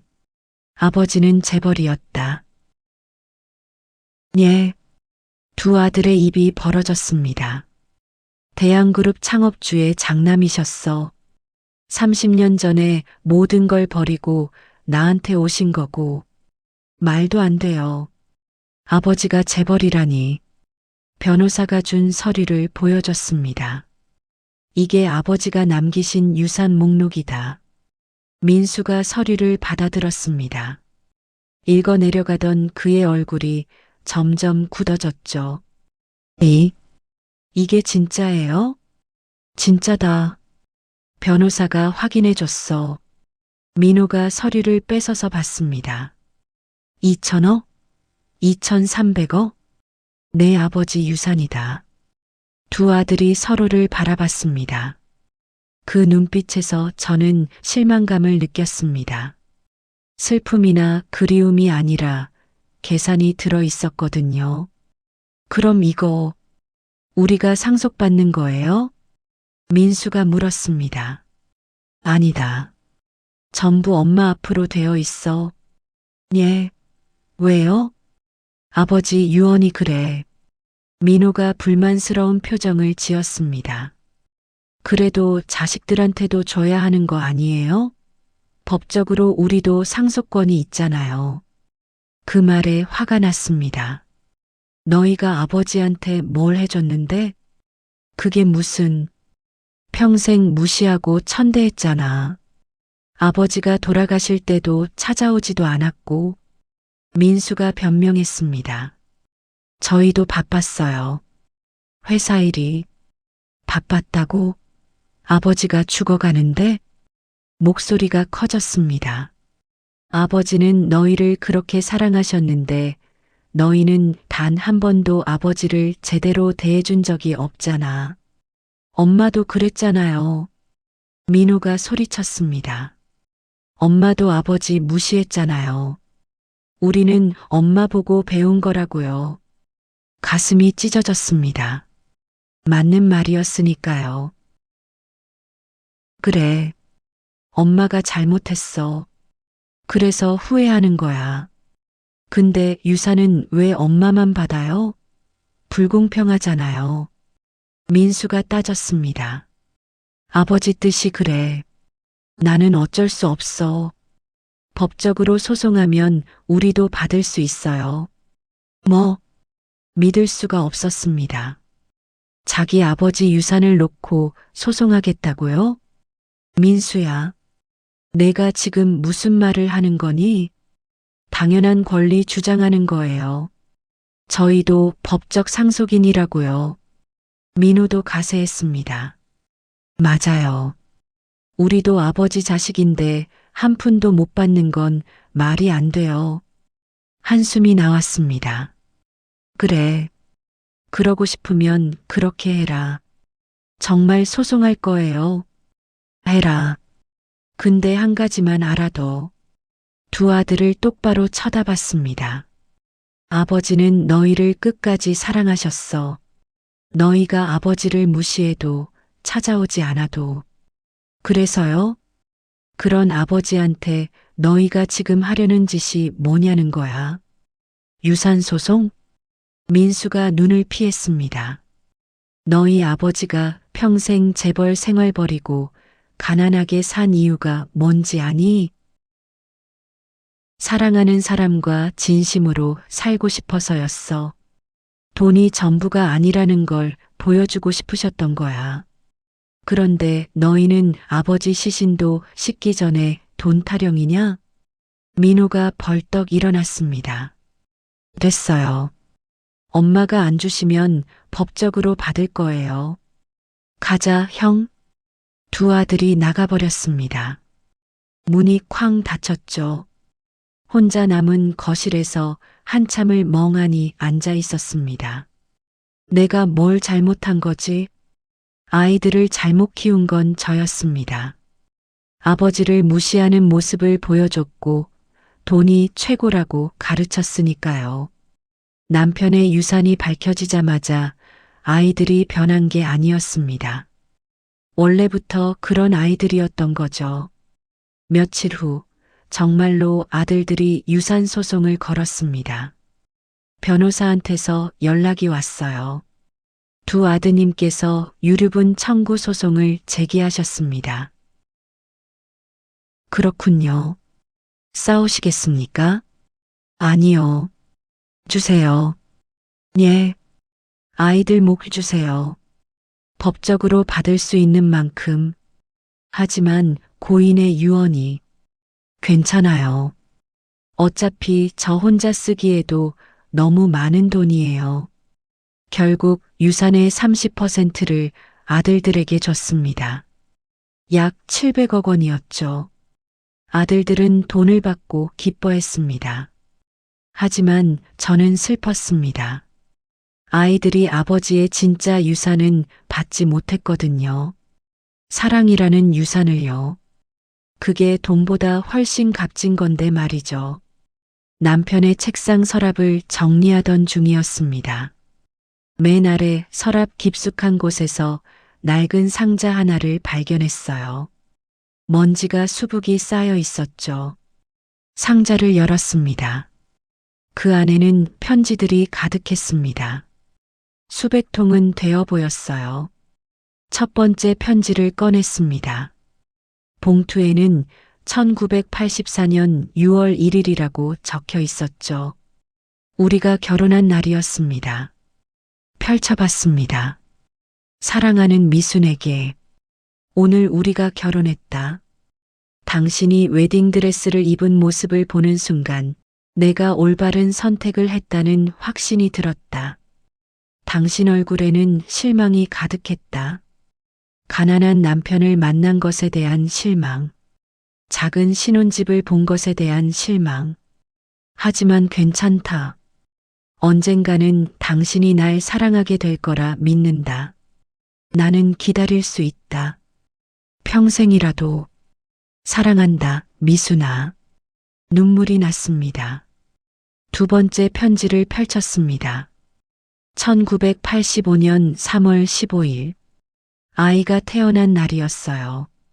미순에게 오늘 우리 아들이 태어났다. 당신은 산후조리원에 못 가는 것을 원망했다. 나를 원망하는 눈빛이었다. 미안하다. 돈이 있으면서도 못 쓰게 해서. 하지만 조금만 참아다오.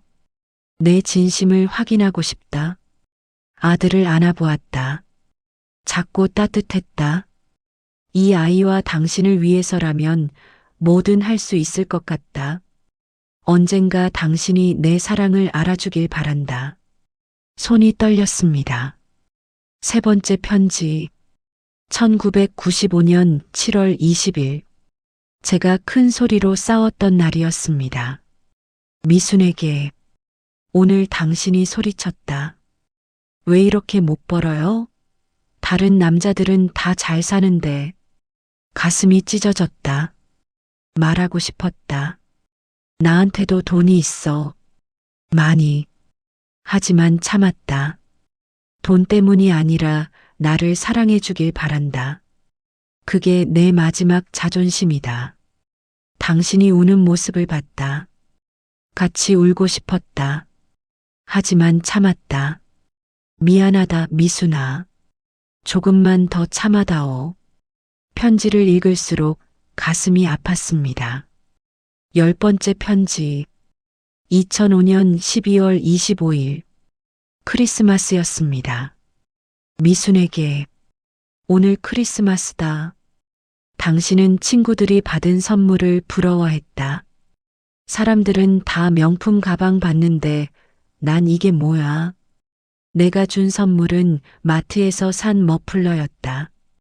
형편상 그게 최선이었다. 아니, 형편상이 아니라 내 선택이었다. 당신 얼굴에 실망이 가득했다. 미안하다. 하지만 그 머플러를 당신이 매일 메고 다니는 걸 봤다. 추워서였겠지만 나는 그게 좋았다. 내가 준 것을 당신이 사용하는 모습. 사랑한다, 미순아. 20번째 편지. 2015년 5월 10일. 어버이날이었습니다. 미순에게 오늘 어버이날이다. 아이들이 찾아오지 않았다. 당신은 서운해했다. 나도 서운하다. 하지만 어쩌겠는가. 내가 못난 아버지라서 아이들도 날 부끄러워하는 것을. 당신이 혼자 우는 모습을 봤다. 위로하고 싶었지만 못했다. 내가 위로할 자격이 없다고 생각했다. 미안하다. 더 나은 아버지가 되지 못해서, 더 나은 남편이 되지 못해서. 마지막 편지였습니다. 2024년 11월 30일. 남편이 돌아가시기 이틀 전이었죠. 사랑하는 미순에게 이제 시간이 얼마 남지 않은 것 같다. 몸이 말을 듣지 않는다. 40년 동안 매일 편지를 썼다. 한 번도 빠뜨리지 않았다. 당신에게 줄 수 없었지만 쓰는 것만으로도 위로가 됐다. 당신은 결국 날 사랑하지 않았다. 그걸 안다. 하지만 괜찮다. 나는 당신을 사랑했다. 그것만으로 충분했다. 이 편지들을 당신이 언젠가 발견하길 바란다. 내가 떠난 후에 그때쯤이면 내 진심을 알아줄 수 있지 않을까? 고맙다, 미순아. 40년 동안 함께해줘서. 당신이 내 인생의 전부였다. 사랑한다. 영원히. 당신을 사랑했던 남자, 정호가. 상자 안에는 정확히 14,600통의 편지가 있었습니다. 40년 X 365일. 하루도 빠짐없이 남편은 저에게 편지를 썼던 겁니다. 한 번도 보내지 못한 편지들. 읽히지 못할 거라는 걸 알면서도 매일 쓴 편지들. 그게 남편의 사랑이었습니다. 상자를 가슴에 안고 울었습니다. 여보, 미안해요. 정말 미안해요. 이제야 알았어요. 당신이 날 얼마나 사랑했는지 너무 늦게 알았어요. 밤새도록 편지를 읽었습니다. 40년치 편지를 모두요. 그 안에는 남편의 모든 것이 담겨 있었습니다. 사랑, 아픔, 인내, 그리움. 저는 그 사랑을 평생 받고도 몰랐던 겁니다. 가장 큰 사랑을 가장 작게 취급했던 거죠. 후회해도 소용없습니다. 이미 늦었으니까요. 계절이 바뀌었습니다. 가을이 왔어요. 남편이 좋아하던 계절이었죠. 공원 벤치에 앉아 낙엽이 떨어지는 걸 보고 있었습니다. 손에는 남편과의 결혼 사진이 들려 있었어요. 젊은 시절의 우리였습니다. 사진 속 남편은 환하게 웃고 있었지만 제 얼굴에는 웃음이 없었죠. 그때부터 이미 그랬던 겁니다. 옆에 누군가 앉았습니다. 옛날 동네 아주머니였어요. 어머, 미순이 아니야? 요새 소문 많이 들었어. 남편분이 재벌이었다며? 네. 어휴, 그럼 이제 펴겠네. 평생 고생했는데. 고개를 저었습니다. 아니에요. 더 힘들어요. 왜? 돈이 생겼는데? 돈은 있는데. 남편은 없어요. 아주머니가 한숨을 쉬었습니다. 그래도 그 양반 참 착했어. 우리 동네에서 제일 착한 남자였지.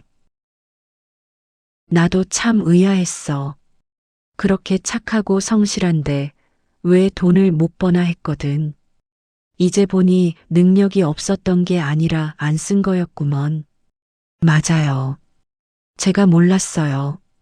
미순아, 후회되지? 고개를 끄덕였습니다. 너무 후회돼요. 죽고 싶을 만큼. 그래도 이제라도 알았잖아.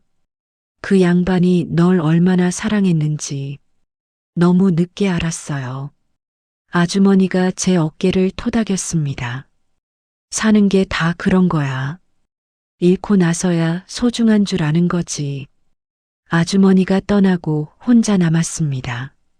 지난 40년을 돌아봤습니다. 제가 남편에게 했던 말들이 떠올랐죠. 당신은 왜 이렇게 무능해요?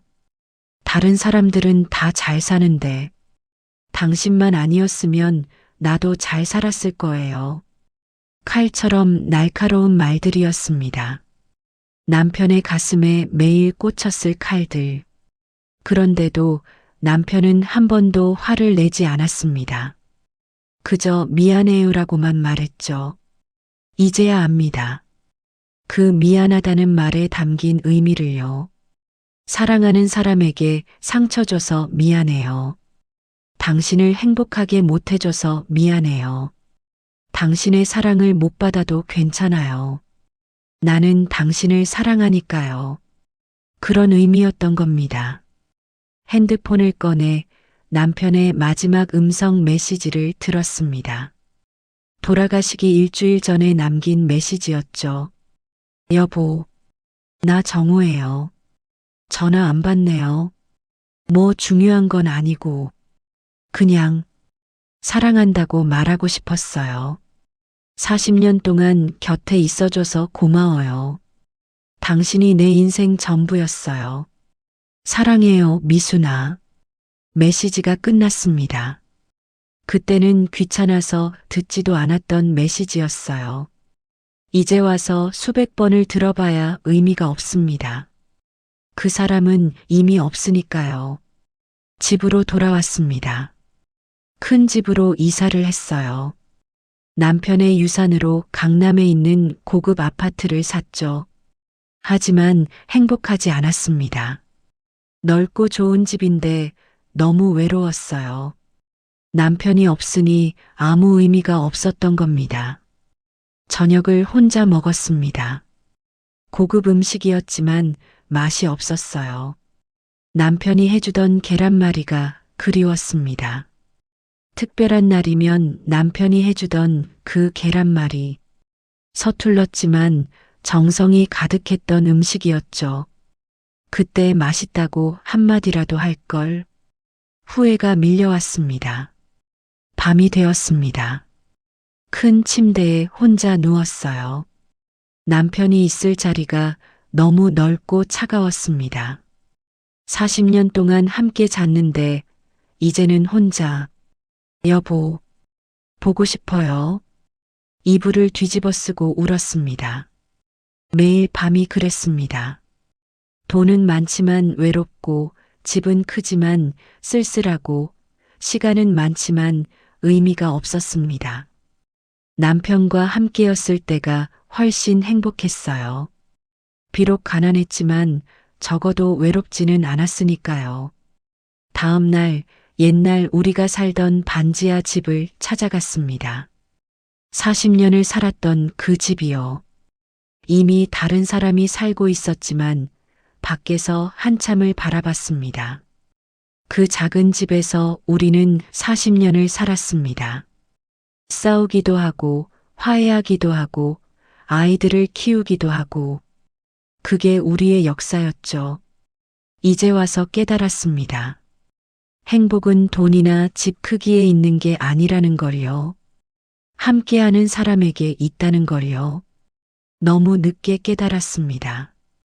귀중한 것을 잃고 나서야 그 가치를 아는 어리석은 사람처럼요. 집으로 돌아와 남편의 편지함을 꺼냈습니다. 매일 한 통씩 읽기로 했어요. 40년 치니까 40년을 더 읽어야 하겠죠. 그게 제가 남편과 함께 할 수 있는 유일한 방법이었습니다. 오늘의 편지를 펼쳤습니다.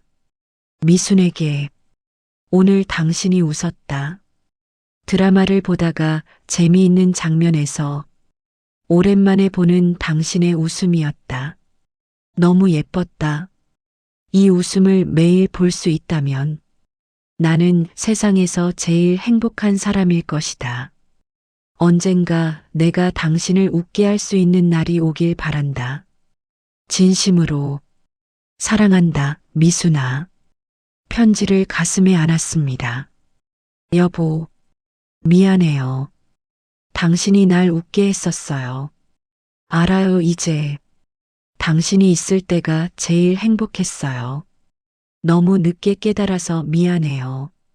눈물이 편지 위로 떨어졌습니다. 40년 늦은 사랑이었습니다. 1년이 흘렀습니다. 남편이 떠난 지 1년째 되는 날이었어요. 바닷가로 갔습니다. 남편의 유해를 뿌렸던 그곳이요. 파도 소리가 들렸습니다. 잔잔하고 평화로운 소리였죠. 손에는 남편의 사진을 들고 있었습니다. 여보, 1년이 지났어요. 많이 보고 싶었어요. 바람이 불었습니다. 마치 남편이 대답하는 것 같았죠. 그동안 많이 생각했어요. 우리 인생에 대해서. 파도가 밀려왔다가 빠져나갔습니다. 당신이 저한테 해주고 싶었던 말들, 이제 알 것 같아요. 주머니에서 편지 한 통을 꺼냈습니다. 제가 남편에게 쓴 첫 편지였어요. 40년 만에 처음 쓴 편지였죠. 소리내어 읽었습니다. 사랑하는 당신에게 40년 동안 한 번도 제대로 말하지 못했습니다. 이제야 말해요. 사랑했어요. 당신이 떠나고 나서야 깨달았어요. 평생 당신과 함께한 시간이 제 인생에서 가장 소중했다는 것을요. 미안해요. 당신을 무시했던 모든 날들이 후회돼요. 차갑게 대했던 모든 순간들이 가슴을 찢어 놓아요. 고마워요. 저 같은 사람을 40년 동안 사랑해줘서, 한 번도 포기하지 않고 곁에 있어줘서, 보고 싶어요. 매일매일이 그리워요. 당신의 목소리, 당신의 미소, 당신의 따뜻함. 다음 생에 다시 만나면요. 그때는 제가 당신을 사랑할게요. 처음부터 진심으로. 그때는 제가 더 잘할게요. 당신을 웃게 해줄게요. 행복하게 해줄게요. 기다려요, 여보. 다음 생에서 꼭 다시 만나요. 영원히 당신을 사랑하는 미순이가. 편지를 접어 바다에 던졌습니다. 파도가 편지를 삼켰죠. 남편에게 전해지길 바라며. 여보, 제가 이제 당신 사랑을 알았어요. 40년 동안 묵묵히 사랑해 준 거 감사해요. 미안했어요. 그리고 사랑해요. 눈을 감았습니다. 남편의 얼굴이 떠올랐어요. 환하게 웃고 있는 모습이었죠. 괜찮아요, 미순아. 이제라도 알아줘서 고마워요. 남편의 목소리가 들리는 것 같았습니다. 바람이 세게 불었습니다. 마치 남편이 저를 안아주는 것 같았죠. 보고 싶어요.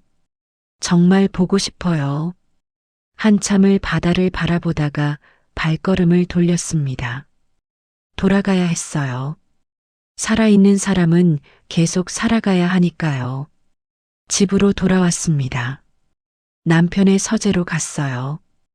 책상 위에는 40년치 편지들이 쌓여 있었습니다. 매일 한 통씩 읽고 있었거든요. 오늘도 한 통을 펼쳤습니다. 미순에게 오늘 비가 왔다. 당신은 빗소리를 좋아한다고 했다. 나도 좋아하게 됐다.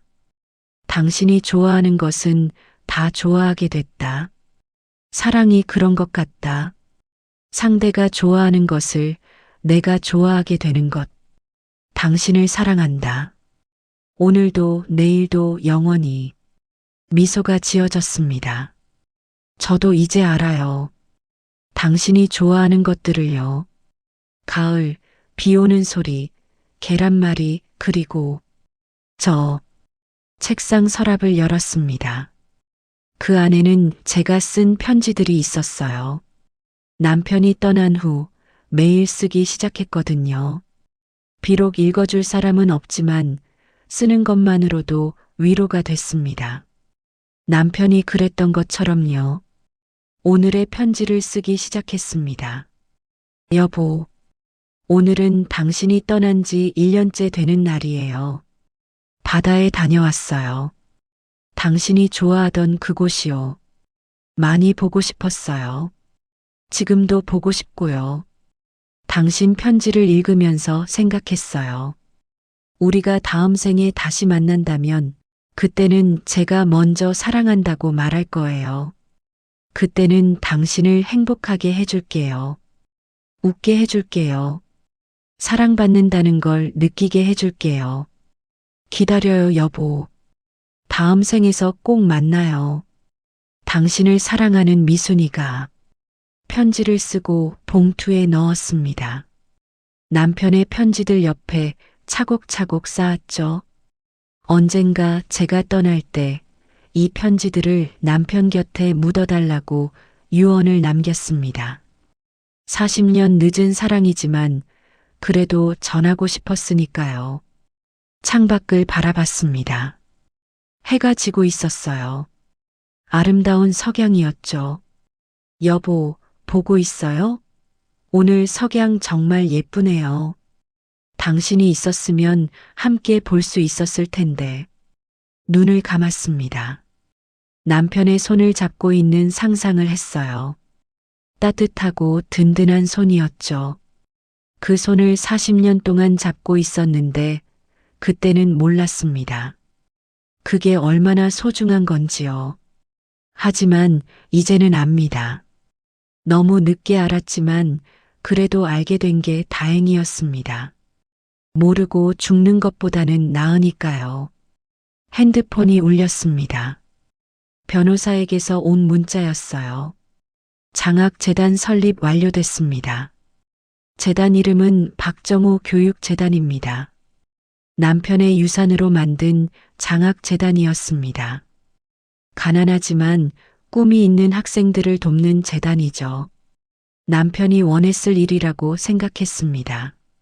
누구보다 사랑의 가치를 알았던 사람이니까요. 여보, 당신 이름으로 좋은 일 시작했어요. 당신의 사랑이 많은 사람들에게 전해질 거예요. 미소를 지었습니다. 비록 남편은 떠났지만 남편의 사랑은 계속될 거였습니다. 이 세상 어딘가에서 누군가에게요. 그게 제가 남편을 위해 할 수 있는 일이었습니다. 저녁을 먹었습니다. 계란말이를 만들었어요. 남편이 해주던 방식대로요. 맛은 남편보다 못했지만 그래도 괜찮았습니다. 남편을 생각하며 먹으니 맛있었거든요. 여보, 오늘 제가 계란말이 만들어 봤어요. 당신만큼 잘하진 못했지만 그래도 괜찮죠? 혼잣말을 했습니다. 미친 사람처럼 보일 수도 있었죠. 하지만 상관없었어요. 이렇게라도 남편과 대화할 수 있으니까요. 밤이 됐습니다. 잠자리에 들었어요. 남편의 베개를 안고 누웠습니다. 남편의 냄새가 아직 희미하게 남아 있었죠. 잘 자요, 여보. 좋은 꿈 꿔요. 꿈에서라도 만나요. 눈을 감았습니다. 그날 밤 꿈을 꿨습니다. 남편이 나왔어요. 젊은 모습이었죠. 여보. 남편이 웃으며 손을 내밀었습니다. 미순아, 같이 가자. 어디로요? 우리 처음 만났던 곳. 시장이요. 손을 잡았습니다. 따뜻했어요. 함께 걸었습니다. 1983년에 그 시장으로요. 토마토를 파는 제 모습이 보였습니다. 그리고 멀리서 저를 바라보는 남편의 모습도요. 그때부터였어요. 당신을 사랑한 건 저도요. 이제야 말하지만 저도 당신을 봤었어요. 그때 정말이요? 네. 멀리서 저를 바라보는 당신을요. 그때 가슴이 뛰었어요. 왜 말 안 했어요? 부끄러웠어요. 그리고 당신이 저를 좋아할 줄 몰랐어요. 남편이 웃었습니다. 이제라도 알았으니 됐어요. 다음 생에는 더 잘할게요. 약속해요. 약속이요. 함께 웃었습니다. 오랜만에 행복한 웃음이었죠. 꿈에서 깼습니다. 베개가 눈물로 젖어 있었어요. 하지만 기분은 좋았습니다. 남편을 만났으니까요. 비록 꿈이었지만 그래도 만난 거니까요. 창밖이 밝아오고 있었습니다. 새로운 하루가 시작되고 있었죠. 여보, 오늘도 시작이에요. 당신 없는 하루지만 그래도 살아갈게요. 당신이 남긴 사랑을 기억하면서요. 일어나 창문을 열었습니다.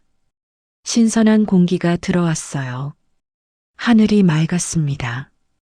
오늘도 좋은 하루가 될 것 같아요. 당신과 함께한 40년을 생각하면서 살아갈게요. 고마웠어요, 여보. 사랑했어요. 그렇게 저의 하루가 시작됐습니다. 남편 없는 하루. 하지만 남편의 사랑으로 가득한 하루였습니다. 비록 늦게 깨달았지만 그래도 깨달은 것에 감사했습니다. 진짜 사랑이 무엇인지를요. 그리고 그 사랑을 평생 받았다는 것을요. 이제 저는 압니다. 행복은 가까이 있었다는 것을요. 평생 함께했던 사람이 바로 행복이었다는 것을요. 너무 늦게 깨달았지만 그래도 괜찮습니다. 남은 생 동안 이 사랑을 기억하며 살아갈 테니까요. 그리고 다음 생에는 처음부터 사랑할 테니까요. 여보, 기다려요. 다음 생에서 꼭 다시 만나요. 그때는 제가 당신을 더 사랑할게요. 여기까지 이야기를 들어주셔서 진심으로 감사드립니다. 오늘 이야기가 여러분의 마음에 작은 위로와 따뜻함을 전해드렸기를 바랍니다. 혹시 지금 어디에서 이 이야기를 듣고 계신가요? 출근길 지하철에서, 퇴근 후 집에서, 아니면 잠들기 전 침대에서 어디에 계시든 댓글로 남겨주신다면 그곳에 건강과 행복, 그리고 따뜻한 봄날 같은 기쁨이 가득하기를 기도하겠습니다. 아직 구독하지 않으셨다면 구독 버튼을 꾹 눌러주시고 옆에 작은 종 모양 알림 설정까지 켜주시면 다음 이야기를 누구보다 먼저 만나보실 수 있습니다. 여러분 한 분 한 분의 관심과 응원이 더 좋은 이야기를 만들어가는 큰 힘이 됩니다. 오늘도 행복한 하루 보내시고 사랑하는 가족, 소중한 분들과 함께 웃음 가득한 시간 되시기를 바랍니다. 곁에 있을 때 소중함을 아시고 사랑하는 분들에게 오늘 꼭 사랑한다고 말씀해 주세요. 후회는 항상 늦게 찾아옵니다. 다음 이야기에서 또 만나요. 감사합니다.